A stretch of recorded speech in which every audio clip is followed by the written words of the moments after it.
आज के इस वीडियो में हम सीखेंगे कि अगर हमें एक माइनर पैन कार्ड बनवाना हो तो उसे हम ऑनलाइन तरीके से घर बैठे कैसे अप्लाई कर सकते हैं। माइनर पैन कार्ड बेसिकली उन बच्चों के लिए होता है जिन भी बच्चों का एज 18 साल से कम होता है। तो उस केस में अगर उन बच्चों को पैन कार्ड की ज़रूरत पड़ जाए तो उसके लिए उन लोगों का माइनर पैन कार्ड बनता है।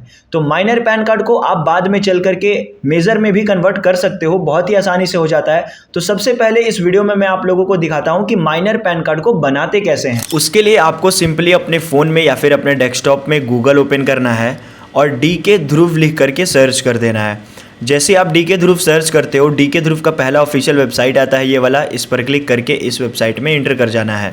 इस वेबसाइट की मदद से आप अपने सारे सरकारी काम को आसानी से कर सकते हो।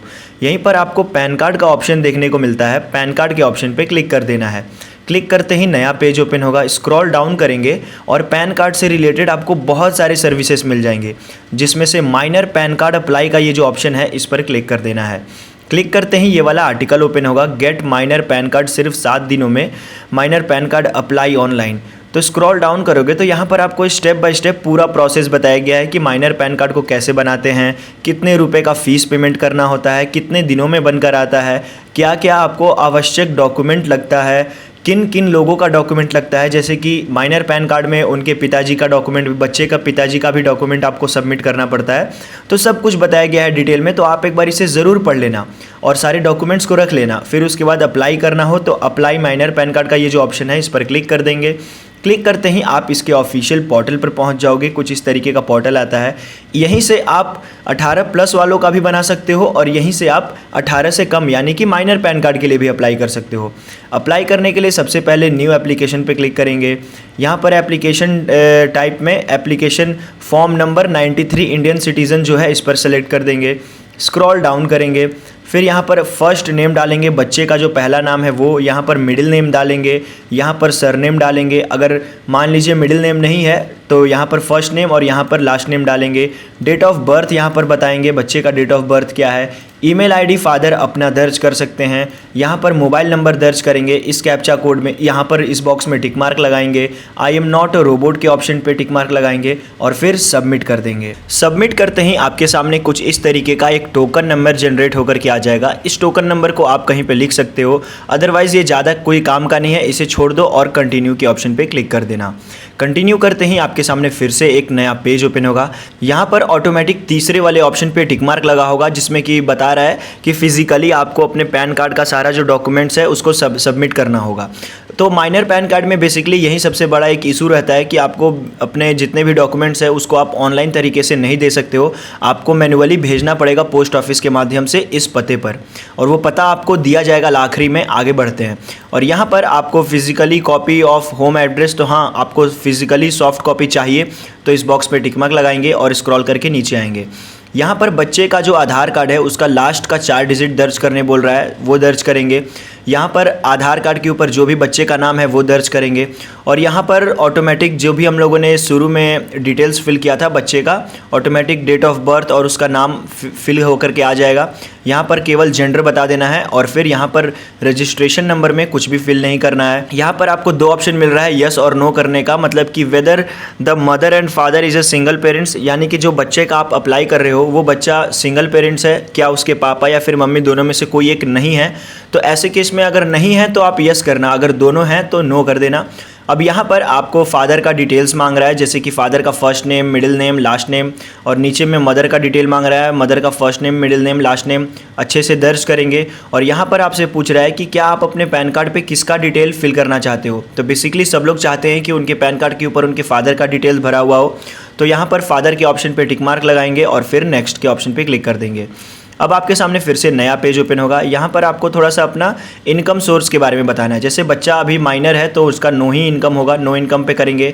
नीचे आएंगे एड्रेस ऑफ कम्युनिकेशन में रेसिडेंस वाले पे टिक मार्क लगाएंगे और बच्चे का जो भी रेसिडेंशियल एड्रेस है, अभी बच्चा जहाँ पे भी रहता है उसका पूरा एड्रेस को अच्छे से फिल करेंगे। सबसे पहले बिल्डिंग नंबर क्या है, स्ट्रीट एड्रेस क्या है, पोस्ट ऑफिस क्या है, कंट्री क्या है, उसका पिन कोड क्या है, पोस्ट ऑफिस क्या है, डिस्ट्रिक्ट क्या है, सब कुछ अच्छे से फिल करेंगे। जिप कोड में कुछ भी फिल नहीं करना है। नीचे आ जाएंगे। अब यहाँ पर आपको ISD कोड में आई इंडिया सेलेक्ट कर देना है मोबाइल नंबर पहले से दर्ज किया हुआ रहेगा, ईमेल आईडी दर्ज किया हुआ रहेगा। यहाँ पर रेसिडेंस के ऑप्शन पे टिक मार्क लगाएंगे और फिर स्क्रॉल करके नीचे आ जाएंगे। अब यहाँ पासपोर्ट डिटेल में आपको कुछ भी फिल नहीं करना है। अब यहाँ से हमसे पूछ रहा है रिप्रेजेंटेटिव एसएससी, इसका मतलब है कि जो बच्चे का पैन कार्ड बन रहा है उसका जिम्मेदारी कौन लेता है, तो वो गार्जियन लेता है। तो यस पे टिक मार्क लगाएंगे, नीचे आएंगे, पैन नंबर यहाँ पर चूज़ करने बोल रहा है, तो बच्चे का जो भी गार्जियन है उसका पैन नंबर दर्ज करेंगे। अब यहाँ पर बच्चे के जो गार्जियन है उसका पूरा डिटेल्स फिर से फिल करने बोल रहा है। सबसे पहले फादर का first name, middle name, last name दर्ज करेंगे। फादर का जो भी एड्रेस होगा, एड्रेस को अच्छे से यहाँ पर फिल करेंगे। एड्रेस में ज़्यादा कुछ भी नहीं, building, street address, post office, city, town सब कुछ भरने बोल रहा है, तो वो सब भर देंगे। उसके बाद यहाँ नीचे आएंगे तो पिता का कोई और भी डिटेल्स भरने के लिए बोल रहा है, जैसे कि ISD इंडिया सेलेक्ट कर देना, मोबाइल नंबर दर्ज करना, फिर यहाँ पर लैंडलाइन नंबर तो होता नहीं है उसे छोड़ देना, ईमेल आईडी दर्ज करना। अब प्रूफ ऑफ आइडेंटिटी, यानी कि बच्चे के जो पिता हैं उनका भी कुछ यहाँ पर डॉक्यूमेंट प्रूफ देना पड़ेगा, तो उसके लिए आप यहाँ क्लिक करके आधार कार्ड सेलेक्ट कर सकते हो। प्रूफ ऑफ एड्रेस में भी आधार कार्ड सेलेक्ट कर सकते हो और फिर नेक्स्ट कर देना।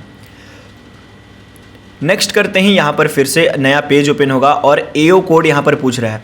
वैसे तो ऑटोमेटिक AO कोड सब कुछ लिख करके आ जाता है, अगर आपके केस में नहीं आता है तो आपको क्या करना है, यहाँ पर इंडियन सिटीज़न पे सेलेक्ट करना है और यहाँ पर सबसे पहले आपको अपना स्टेट बता देना है कि आप किस स्टेट से हो, सिटी बता देना है सिटी कहाँ है, और एरिया नेम में आप कुछ भी ना लिख करके केवल फेच के ऑप्शन पे क्लिक कर देना। आपके सामने इस तरीके से एक लिस्ट आ जाएगा, इसमें से जो भी आप पूरे एड्रेस को पढ़ना, जो भी एड्रेस आपके नियरेस्ट हो उस एड्रेस के कोड के आगे टिक मार्क लगाओगे तो ऑटोमेटिक ऊपर वाला सारा चीज़ फिल होकर के आ जाएगा। अब यहाँ पे और कुछ भी नहीं करना है, केवल नेक्स्ट कर देना है। नेक्स्ट करोगे अब आपसे नया पेज ओपन होगा डॉक्यूमेंट डिटेल्स का।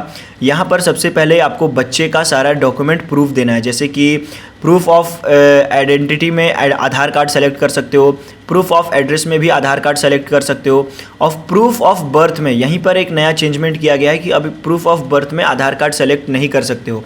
अब आपको टिक यहाँ पर जैसे क्लिक करोगे तो बहुत सारे ऑप्शंस मिल जाएंगे, इन सारे में से आपके पास जो भी डॉक्यूमेंट हो वो उस पर सेलेक्ट कर देना। तो भाई 18 साल से कम उम्र का बच्चा है तो उसके पास तो ड्राइविंग लाइसेंस होगा नहीं, मैरिज सर्टिफिकेट होगा नहीं, 12th का मार्कशीट भी नहीं होगा, तो यहाँ पर केवल बर्थ सर्टिफिकेट ही काम आ सकता है और कुछ भी नहीं। तो बर्थ सर्टिफिकेट के ऑप्शन पे टिक मार्क लगाएंगे और फिर नीचे आ जाएंगे। यहाँ पर बच्चे का पिताजी का नाम दर्ज किया हुआ है, यहाँ पर क्लिक करके आपको रिप्रेजेंटेटिव एसएससी के ऑप्शन पे टिक मार्क लगा देना है। प्लेसेस आप किस जगह से इस फॉर्म को भर रहे हो वो दर्ज कर देना।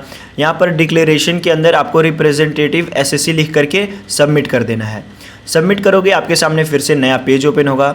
यहाँ पर बच्चे के आधार कार्ड का शुरू का 8 डिजिट अब दर्ज करना है। दर्ज करोगे, स्क्रॉल करके नीचे आएंगे, यहाँ पर कुछ भी नहीं करना है, प्रोसीड के ऑप्शन पे क्लिक कर देना है। प्रोसीड जैसे ही करते हो अब आपके सामने पेमेंट वाला मेथड ओपन हो जाता है। अब आपको टोटल 107 रुपये का पेमेंट करने के लिए बोल रहा है, तो यहाँ पर आपको इस बॉक्स में टिक मार्क लगा करके प्रोसीड कर देना है। अब आपके सामने और भी डिटेल्स आया है, पे कन्फर्म पे क्लिक करेंगे। अब यहाँ पर आपको बहुत सारे ऑप्शंस मिल जाते हैं।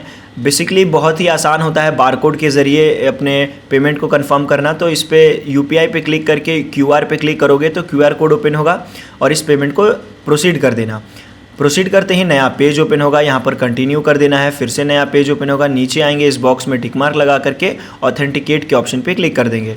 फिर यहाँ पर जनरेट एंड प्रिंट के ऑप्शन पे क्लिक कर देंगे। लोडिंग लेगा और आपके सामने इस तरीके का एक नया पेज ओपन हो जाएगा। नीचे आओगे तो यहाँ पर ब्लैक स्क्रीन दिखाएगा जहाँ पर आपको पासवर्ड इंटर करने बोल रहा है।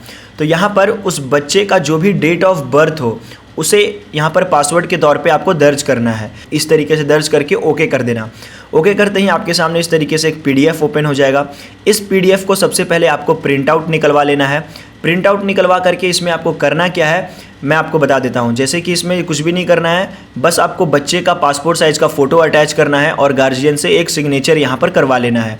और इसके जो PDF को आप निकालोगे उसे आपको कुरियर करना होगा। अब ये ऑनलाइन सुविधा नहीं है, जो भी माइनर पैन कार्ड अप्लाई करते हैं उनके लिए आपको मैनुअली भेजना पड़ता है। और वो कहाँ भेजना है यहाँ पर आपको एड्रेस भी दिया हुआ है। सेकंड वाला ये जो ऑप्शन आपको देखने को मिल रहा है ये एक पूरा एड्रेस है। इस एड्रेस पे आपको कुरियर करना होगा। पुणे का एड्रेस है ये। तो सबसे पहले आप इसे पोस्ट ऑफिस के माध्यम से कुरियर कर सकते हो। ये जो आप पेपर निकाले हो PDF, इस PDF को अपने एक लिफाफा में पैक करना और फिर इस एड्रेस पे आपको उसे पोस्ट ऑफिस के माध्यम से कुरियर कर देना है। कुरियर करोगे बेसिकली 24 घंटे के अंदर PDF जनरेट होकर के आ जाता है। बहुत सारे केस में ऐसा भी होता है कि बहुत ज़्यादा टाइम लग जाता है, क्योंकि 1-2 दिन तो वहाँ पर उस एड्रेस पे जाने में ही लग जाता है। तो आपको मैक्सिमम 10 से 15 दिनों के अंदर आपको मोबाइल नंबर पे या फिर ईमेल आईडी पे मैसेज के माध्यम से बता दिया जाएगा कि आपके बच्चे का जो पैन कार्ड है वो जनरेट हो चुका है और उसे आपके घर के पते पर भेज दिया गया है। तो दोस्तों कुछ इस तरीके से आप एक माइनर पैन कार्ड के लिए ऑनलाइन ईजिली अप्लाई कर सकते हो। आई होप आपको ये वीडियो काफ़ी ज़्यादा पसंद आया होगा। मिलते हैं किसी अगले वीडियो में। Thank you.